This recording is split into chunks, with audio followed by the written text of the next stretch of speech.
हिंगोली जिल्ह्यावर दुष्काळाचं संकट घोंगावत आहे। जुलै महिन्याचा अर्धा काळ लोटला तरी सुद्धा पावसानं अजूनही हुलकावणीच दिली आहे। त्यामुळे जिल्ह्यात आतापर्यंत केवळ 181 मिलीमीटर इतकाच पाऊस झालाय।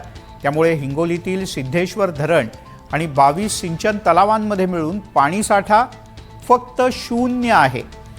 जिल्ह्याची जीवनवाहिनी म्हणून ओळखली जाणारी कयाधू नदी देखील अद्याप कोरडी आहे। पावसाच्या अभावी शेती आणि पिण्याच्या पाण्याचा प्रश्न गंभीर होऊ लागल्यानं जिल्ह्यावर दुष्काळाचं सावट दिसून येत आहे।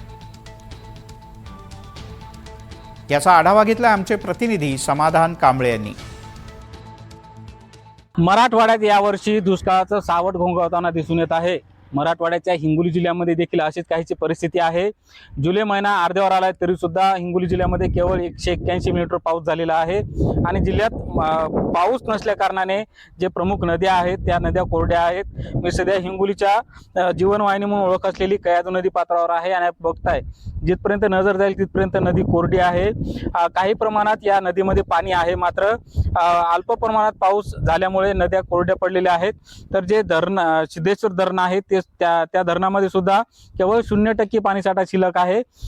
तर यापेक्षा जर बघायला गेलं तर जे जिल्ह्यातील प्रमुख 30 सिंचन तलाव आहेत त्या सिंचन तलावापैकी 22 सिंचन तलाव सद्यस्थितीला जुलैच्या 15 वाड्यामध्ये कोरडे असले दिसून येत आहे। खरं तर मागील वर्षी हीच कयाधू नदी ओसंडून वाहत होती, अनेक शेतकऱ्यांच्या शेतामध्ये पाणी गेलेलं होतं। मागील वर्षी अतिवृष्टी झाली होती, मात्र यावर्षी जे आहे ते कुठेतरी नद्या कोरड्या असल्या दिसून येत आहे। जे सिंचन तलाव आहेत ते सुद्धा कोरडे पडलेले आहेत। धरणं असेल, सिंचन तलाव असतील, या तलावावर आणि धरणावर जिल्ह्यातील गावांचा त्याचबरोबर शहरांचा पिण्याच्या पाण्याचा प्रश्न अवलंबून असतो। मात्र सध्याला पाऊस नाहीये, म्हणावा तसा पाऊस पडत नसल्याने यावर्षी दुष्काळ पडतो की काय अशी चिंता शेतकऱ्यांना लागलेली आहे। खरं तर सद्यस्थितीला बघायला गेलं तर जिल्ह्यामध्ये 3,47,000 हेक्टर क्षेत्रावर शेतकऱ्यांनी पेरण्या केलेल्या आहेत। मात्र मागील आठवडाभरापासून जिल्ह्यात पावसाने उघडीप दिलेली आहे। बळीराजा त्यामुळे चिंतेत सापडलेला आहे।